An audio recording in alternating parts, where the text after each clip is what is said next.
శ్రీగురుభ్యో నమః. హరి ఓం. శ్రీమహాగణాధిపతయే నమః. శ్రీమహాసరస్వత్యై నమః. హరి ఓం. ఆదిత్యోర్కో రవిర్భానుర్భాస్కరశ్చ దివాకరః మార్తాండస్తవితా హేళిస్తీక్ష్ణాం శర్మిహిరో రవిః. యకర్తా జగతాం భర్తా సంహర్తా మహసాం నిధిః.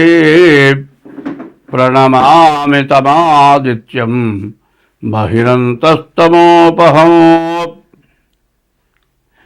2026వ సంవత్సరం. ఇప్పుడు ఈ సంవత్సరంలో ముందుగా శని ఎట్లా ఉన్నాడో చెప్పుకుందాం.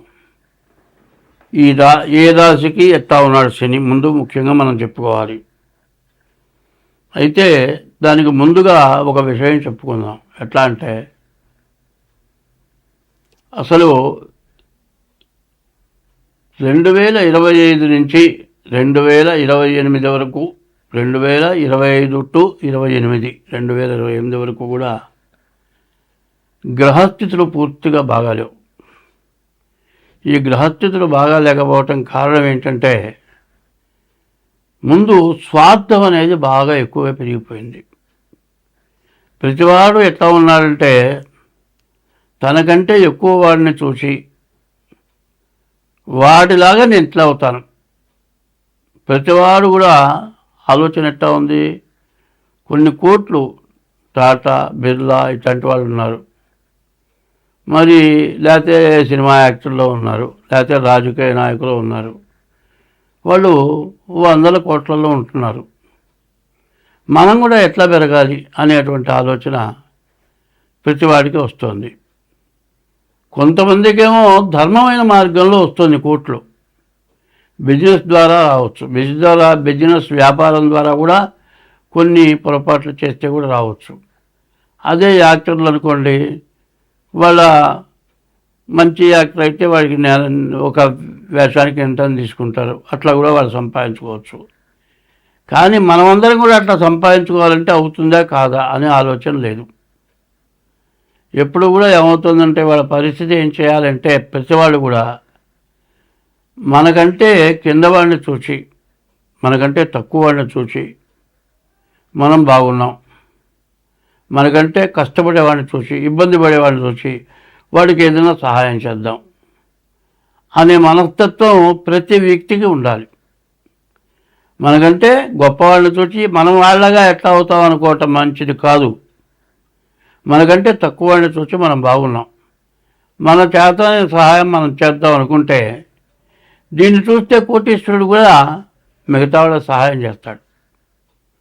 ఇప్పుడు ఎట్లా ఉందంటే ఒక పెద్ద వ్యాపారస్తుడు ఉన్నాడు అనుకోండి, అతని దగ్గర ఒక వర్కర్ ఉంటాడు, పనిచేసేవాడు. వాడికి నెలకి 25,000 30,000 జీతం ఇస్తారు. ఈ 25,000 30,000 జీతం కరెక్ట్గా నెలకి ఫస్ట్ తారీఖు ఇవ్వడు, మొత్తం ఇవ్వడు. ఎందుకు ఇవ్వడు అంటే మొత్తం ఇచ్చేస్తే మళ్ళీ బయటికి వెళ్ళిపోతాడేమో, సగమే ఇస్తాడు. మళ్ళీ ఫస్ట్ తారీఖు వచ్చే లోపల కానీ మిగతా సగం ఇవ్వడు. సరే ఫస్ట్ తారీఖు లోపల మిగతా పోయిన నెలవి ఈ 2 నెలల చివరి దాకా ఇస్తే ఈ నెల బిలాకపోతాయి. అట్లా చేసి పనిచేసేవాడికి 2 నెలలు 3 నెలలు సరిగ్గా జీతం ఇవ్వక వీడు బయటికి పోతే బతకలేని బాధ. ఇది మానుకొని వెళ్ళాను అనుకోండి, మరి ఎట్లా జరుగుతుంది? పిల్లలు ఉన్నారు, బతకాలి. ఎట్లా బతకాలి?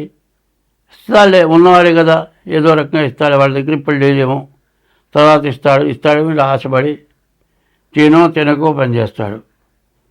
వీడి బాధ ఇది. కష్టపడి పని చేసుకునేవాడి పరిస్థితి ఏమిటాయంటే తను ఎక్కడైతే పని చేస్తున్నాడో అతను ఇస్తేనే ఇతను బతకగలుగుతాడు, లేకపోతే బతకలేడు. కాదని ఇంకో చోటు పోదామంటే సగం జీతం ఇవ్వలేదే, వెళ్ళిపోతే అది కూడా ఇవ్వడేమో, ఎట్టవటో తీసుకుందాం. ఇట్లా జరిగి చివరికి అవుతుంది 2 నెలలు 3 నెలలు 4 నెలలు ఆపుకుంటాడు. అదే తన దగ్గర వర్కర్ ఉంటాడు కదా, ఆ వర్కర్ దగ్గర నీ వస్తువులు ఏమన్నా ఉన్నాయనుకోండి, ఏదైనా చెడిపోతే ఆ డబ్బులు ఇవ్వు. ఇది పలానా చెడగొట్టావు, ఇది చెడిపోయింది, ఇది ₹1,00,000 వస్తువా, నీకు 3 నెలల జీతం ఎక్కడ ఇవ్వమంటావా అంటాడు. వీడిని ఈ విధమైన ఇబ్బందులు పెట్టడం ఎక్కువైపోయింది. కొన్ని వస్తువులు ఎట్లా ఉంటాయంటే, సెల్లు ఫోన్ అనుకుందాం కొంతసేపు, ఎంత కొత్త ఫోన్ అయినా ఎలక్ట్రానిక్ వస్తువు ఎక్కడి చెడిపోతుంది. మంచి కూడా ఇంతలో కూడా చెడిపోతుందేమో అని ఆలోచించట్లే. వాడి చేతిలో చెడిపోయింది కాబట్టి వాడితే బాధ్యత. ఈ రకంగా ఆలోచించి నే లేకపోతే వాడు బతకలేడు అనుకుంటున్నాడు. నా దగ్గర పనిచేసేవాడు నన్ను వదిలిపెట్టే బతకలేడని అతను అనుకుంటాడు. వీడేం చేస్తాడు, చూస్తాడు 2 నెలలో 3 నెలలో 4 నెలలో 5 నెలలో చూస్తాడు. జీతం ఇవ్వకపోతే ఏం చేస్తాడు, వాడు మానుకొని బయటికి వెళ్ళిపోతాడు. బయటికి వెళ్ళిపోయి అంత జీతమైన చేస్తాడు. ఈ విధంగా ఎప్పుడు కూడా ఒకటి మనిషికి కావాల్సింది ఏమిటి అనేది ముందు ఆలోచన ఎవ్వరికి ఉండలే. ఎప్పుడు కూడా మన దగ్గర పనిచేసేవాడు ఉన్నాడంటే వాడు ఫస్ట్ పడుకోకూడదు, వాడు సుఖంగా తినాలి, బతకాలి. కాదు వాడికి ఏదైనా నల్జీతం కాకుండా ఏదైనా కష్టం వస్తే ఇంకా కొద్ది గొప్ప మనం ఇద్దామనేటువంటి మనస్తత్వం ఉండాలి. అట్లా ఉంటే నీ దగ్గర వర్కరు మానుకొని వెళ్ళిపోడు.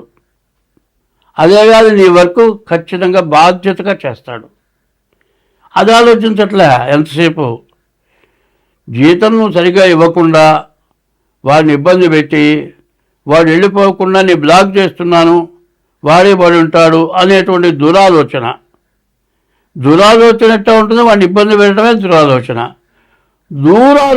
దూరంగా ఆలోచించే ఆలోచన ఏంటంటే, నువ్వు వాడికి ఇచ్చే జీతం కాక అదే నీ వర్క్ ఇంత చేస్తే నీకు అంత ఎక్స్ట్రా ఇస్తాను ఇట్లా సహకారం చేస్తూ ఉండటం పోయి ప్రతి వాళ్ళకి ఏమొస్తుంది అంటే, తన దగ్గర పనిచేసేవాడు తను దొక్కేయాలి. తర్వాత ప్రతివాడు కూడా ఏం చేస్తాడు, ఇట్లా చేస్తుంటే నా ఓనర్లాగా నేను కూడా ఉండాలని వీడు అనుకుంటాడు. ఇందువల్ల ప్రతి చోట ఇదే గొడవ. రాష్ట్రంలో ఉన్నవాడు కేంద్రానికి పోవాలనుకుంటాడు, మన దేశం వాడు ఇంకో దేశాన్ని కొట్టాలనుకుంటాడు. ఇట్లాంటి స్వార్థాలు 25 నుంచి 28 వరకు వస్తుంది. దీనివల్ల కొట్టుకోవడం, తన్నుకోవడం, చంపుకోవడం, పొడుచుకోవడం, యుద్ధాలు చేసుకోవడం ఇవి జరుగుతున్నాయి. దీన్ని అరికట్టాల్సిన అవసరం ఉంది. ఇవన్నీ కూడా నువ్వు చేసే పాపం వల్లే వస్తుంది. ఏ జీవరాశిని కూడా 84 లక్షల జీవరాశులు ఉన్నాయి, నోరు లేని మూగ జీవాలు ఉన్నాయి. ఏ జీవరాశిని కూడా కష్టపెట్టకుండా మనం ఉంటే, అందరూ బాగుండాలని కోరుకుంటే మనం బాగుంటాం, అందరూ బాగుంటారు. ఇది లేకుండా ప్రతి వాళ్ళకి స్వార్థం, అందరికంటే నేను పెరగాలి. ఇటువంటి దురాలోచన వచ్చి ప్రపంచం మొత్తం నాశనం అయిపోవటానికి దగ్గరికి వచ్చింది. ఇదివరకు 2 ప్రపంచ యుద్ధాలు వచ్చినాయి, 3వ ప్రపంచ యుద్ధం వస్తుందేమో అన్నంత భయంకరంగా ఉంది. పైన బంగారం వచ్చేప్పటికల్లా విపరీతంగా పెరిగిపోయింది. పోనీ బంగారం ఒక్క గొలుసు కొనుక్కోవాలంటే 4 లక్షలు అవుతుంది. 4 లక్షలు పెట్టి గొలుసు కొనుక్కొని మెళ్ళో వేసుకుంటే గొలుసు తెంపుకుపోయే దొంగలు తయారైనారు. దొంగలు అయినారు, మంచి వాళ్ళు తక్కువైనారు. దీనివల్ల చాలా కష్టం ఎక్కువ అవుతుంది. ఇది బాగా గ్రహించుకొని ఉదార స్వభావం, ఎవరికైనా మనం సహాయం చేద్దాం. ఒకటి, నీ ఇష్ట దైవాన్ని పూజిద్దాం. ఒకటి, తల్లిదండ్రులకు అన్నం పెడదాం. ఒకటి, భార్యను జాగ్రత్తగా చూద్దాం. ఒకటి, ఇటువంటి స్వభావాలు మనకు గనక ఉంటే మనకు ఎటువంటి నష్టాలు రావు. ఇట్లా ఉండేప్పుడు జాతకం చూపించుకుంటే మీరు అన్ని విధాలు బాగుంటారు. స్వస్తి. 2000 సంవత్సరం, ఈ సంవత్సరం మొత్తానికి శని ఎట్లా ఉన్నాడు అనేది కావాలి. శని ఒక రాశిలో 2 సంవత్సరాల 6 నెలలు ఉంటాడు. ఈ శని మార్చి 30వ తారీఖు కుంభం నుంచి మీనానికి వచ్చాడు. శని మీనానికి వస్తే ఈ శని వల్ల వచ్చే ఇబ్బందులు, కష్టాలు ఏమిటి, అసలు శని వల్ల వచ్చే కష్టాలు ఏంటో ముందుగా తెలుసుకోండి. ముందు చెబుతున్నా, శని వల్ల కష్టము ఉంటుంది, సుఖము ఉంటుంది, 2 ఉంటాయి. ఎట్లా ఉంటాయి అనే దానికి చెప్పాలి. ఇప్పుడు నువ్వు ఎవరికి ఎటువంటి ద్రోహం పాపం చేయకుండా ఉంటే నిన్ను శని లాభింపజేస్తాడు, నీకు బాగా డబ్బులు వస్తాయి, నువ్వు చేసే వృత్తిలో బాగా పైకి వస్తావు. కానీ నువ్వు ఏదైనా మహాపాపం చేస్తే, కొంతమంది ఉన్నారు, ఒక ఆడ మనిషి ఉందండి, ఎవ్వరు లేనప్పుడైతే ఆ పిల్లని చెడగొట్టేసేస్తాడు, ఎవరు చూడలేదు కదా అనుకుంటాడు. కానీ ఎవరు చూడకపోతే కూడా నువ్వు ఆ అమ్మాయిని చేసిన పాపం అనేది ఏలినాడు శని టైంలో నీకు ఇబ్బంది కలుగుతుంది. ఎవరి సొమ్మన్నా దోచుకున్నావు, దొంగతనం చేశావు, ఏలినాడు శనిలో టైంలో నీకు ఇబ్బంది కలుగుతుంది. అదే తల్లిదండ్రులకు అన్నం పెట్టలేదు, ఏలినాడు శనిలో కష్టం వస్తుంది. భార్యని బాగా హింసించావు, భార్యని నువ్వు కొడితే నిన్ను తిరిగి భార్య కొట్టలేదు, ఆడ మనిషి మగవాడిని కొట్టలేదు, ఏం చేస్తుంది, ఏడుస్తుంటూ కూర్చుంటుంది. ఇట్లా భార్యని ఇబ్బంది పెడితే కూడా నీకు ఏలినాడు శనిలో కష్టం వస్తుంది. అయితే అదే శని పట్టాడురా నాకు అంటాడు. శని పట్టాడు, ఏ కష్టం వచ్చినా శని పట్టాడు. శని పట్టాడు అనేది కాదు, శనిని నువ్వు పట్టావు, నువ్వు అర్థం చేసుకోవట్లే. శని నువ్వు పట్టావు, ఎట్లా పట్టావు, నీవు పాపం చేసి ఆ పాపం నిన్ను అనుభవింపజేస్తున్నాడు శని అనేది నీకు తెలియట్లా. శని నువ్వు చేసిన పాపం 30 ఏళ్లకు ఒకసారి ఏలినాటి శని వస్తుంది. ప్రతి మానవుడికి 30 ఏళ్లకు ఒకసారి, దాదాపు 60 ఏళ్ళు బతకడమే కష్టంగా ఉంది. అదే 100 సంవత్సరాలు బతికేవాడికైతే 3 సార్లు వస్తుంది ఏలినాడు శని. ఈ ఏలినాడు శనిలో ఇప్పుడు చాలా కష్టం, చాలా బాధలు పడుతున్నారు జనం. ఇప్పుడు ఏ రాశి వాళ్ళకి శని బాగాలేడు, ఏ రాశి వాళ్ళకి ఇబ్బంది ఉంటుంది, దాని గురించి ముఖ్యంగా చెబుతాం. మీనరాశి, ఈ మీనరాశికి ఇప్పటికీ 3 సంవత్సరాలన్నర నుంచి ఏలినాడు శని జరుగుతుంది. మొత్తం 7 సంవత్సరాలు 6 మాసాలు శని.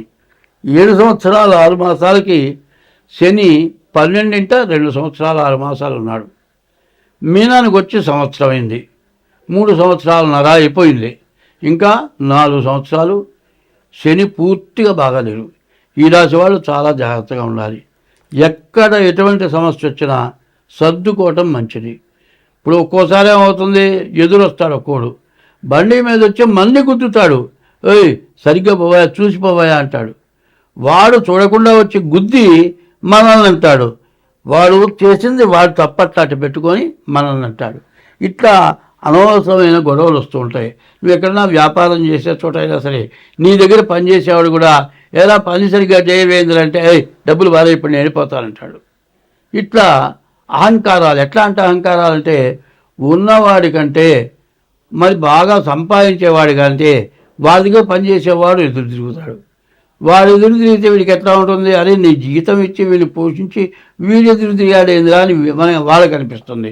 ఒక్కో చోట మరి బాగా జీతం ఇచ్చి పోషిస్తున్నా కూడా వాడు తిరుగుతాడు, బాగానే ఉంది.